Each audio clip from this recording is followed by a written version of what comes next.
तोर नैना के जादू मोला घायल कर दारे।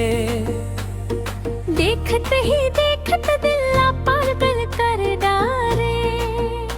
अरे हो का कही थस, चांद जैसा मुखड़ा तोर मुस्कान है प्यारी। खोपा में गजरा देखे मोर मन हो गे भारी। झुमका हिले तो झनक झनकाव भर बखाने। कंगना के संग तोर हाथ सपना ला सजाने।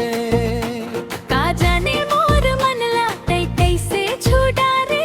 नैना के बात सुन के मैं तो हंस के लजवारे। धीरे धीरे बोले तोर मीठा मीठा बानी। सुन के दीवाना हो गे मोर जवानी। मया मया कहीं बे त घबराहट होथे। देखत रह थव तोला दिल मोर डोलत होथे। आ जावो माया कर ले तोरे संग जियावो। तोरे खोपा मा गुलाब लगा दव। ओ देवा दव पायल कंगना। तोरे खोपा मा गुलाब लगा दव।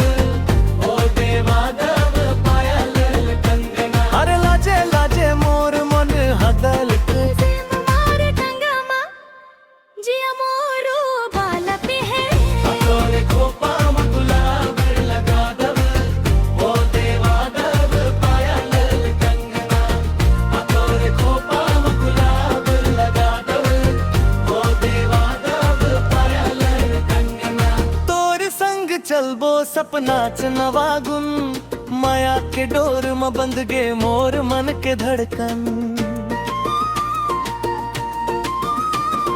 तोर हाथ के छुअन ले मन हम मुस्कावत है। गजरा के खुशबू जैसे सपना महकावत है। झुमका ते जब बोल खस मोला छेड़ते। खोपा के फुलवा जैसे प्रेम मोर पेड़ थे। तोर नैना की गहराई मोर मन ला डुबो दे। हंस दे बे एक बेर ता दिन ला रोशन कर दे। कंगना के छन छन मा राग राग जागे। तोर बिना कैसे कहे वो मोर सांस झन भागे।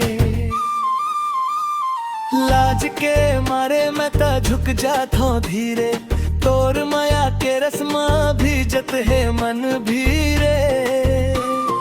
हाथ धरे रही बेता डर सब भाग जाही। गाँव के मेला जैसे माया मंगलाही।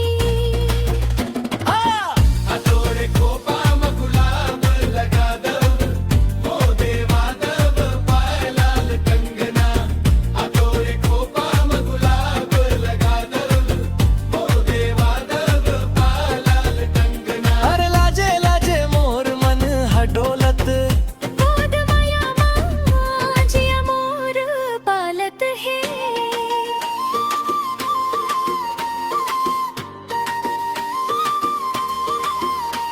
तै कही थस तोर संग जियाबो। तोरे भरोसा माँ मैं है वो। मैं होवा तोर तै हो बस मोर। गाँव के रिवाज माँ लिख देबो प्रेम के डोर।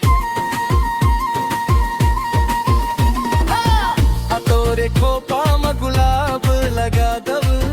ओ देवा दव पायल कंगना। तोरे खोपा मा गुलाब लगा दव। ओ देवा दव पायल कंगना। माया माया अब झन छोड़ बे। तोर